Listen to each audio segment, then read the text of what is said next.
Ayun, lumipad na mga kalapatids. Ayan, ayan, naglipara na. Subukan natin kung matetrain sila. Kagulo na sa ere. Bahala na. Bahala na si Batman.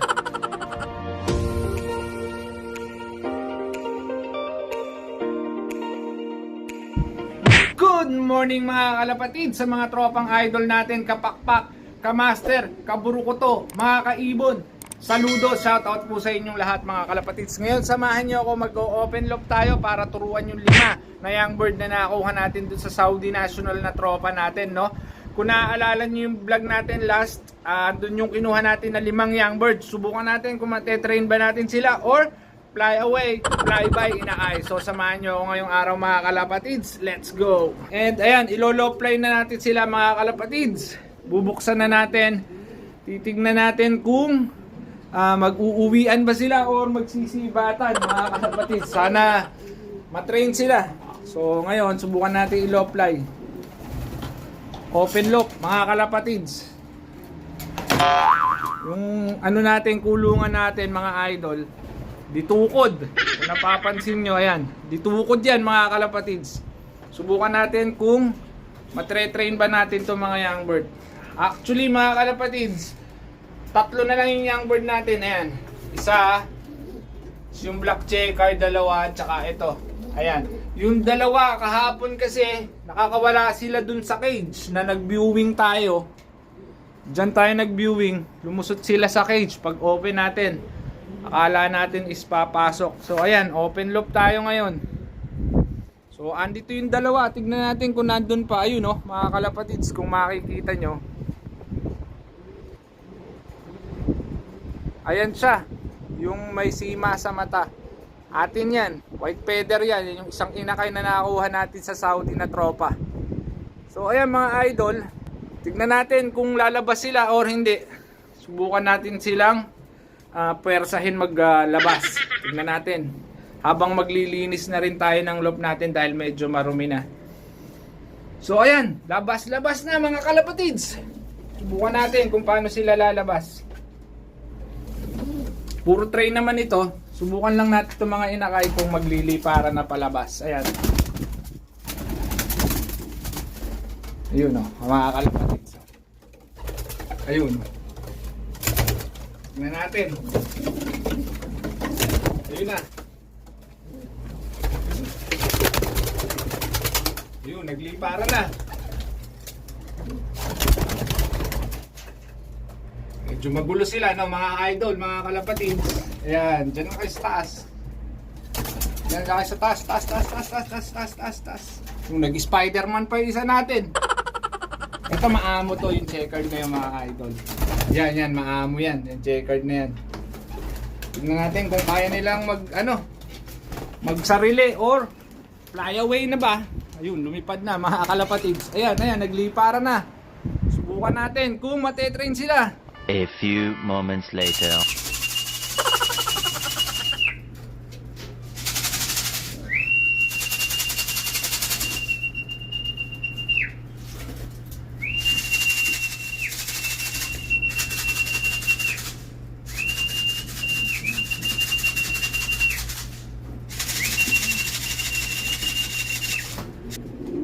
So eto na nga mga tropa, mga kalapatids, papakita ko sa inyo yung 2 eyes natin. Ginawa natin silang sitter. Ayan, ang ganda ng pagka-eyes na ito, no, mga kalapatids. Eto, kung makikita nyo, ayan, yung binalatan natin dun sa short video natin sa YouTube. Yan yung sisiw na yan. Healthy siya mga kalapatids. Ang tunay na magulang niyan is, eto, ipapakita ko sa inyo. Eto, ang tunay na magulang niyan, 2 sisiw na yan mga kalapatids. Yan, John Arden, checkered white flight, cross sa Ram, Riyadh Al Musa bird. Shoutout tayo kay Boss Mark Villanueva, pinahiram niya tayo ng ibon. Ayan mga kalapatids, Riyadh Al Musa bird. Ayan. Tapos ito sa atin to, isang Arden, nahiram din natin sa isang kaibigan. Shoutout sa'yo. And eto na, finally, pair na mga kalapatids. Yung ano natin, Grisel Kuwait bird natin, tsaka yung galing kay Abu Ali mga kalapatids. Ayan no.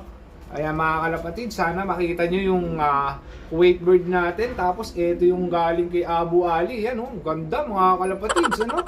Ayan, subukan natin kung bibigyan tayo ng magandang anak. Sana maganda ilipad. Ayan sila mga kalapatids. At eto na nga mga kalapatids, ano?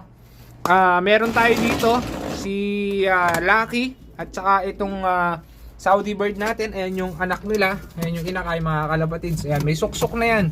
Nasuksukan na natin yan ng 2023. Ayan yung inakay. White palate siya, obvious naman. Sigurado checker din. Ayan yung singsing, nasuksukan na natin yan. Tapos itong isa, sigurado obvious naman din. Sigurado checkered to mga kalapatids. So ayan, meron pa ako dito, dalawang inakay na nililimliman. Pinisano kay Idol Cornelio, si Cornelia. At saka si favorite bird natin. Ayan. So sisingsingan natin yan mga kalapatids. Ayan sila.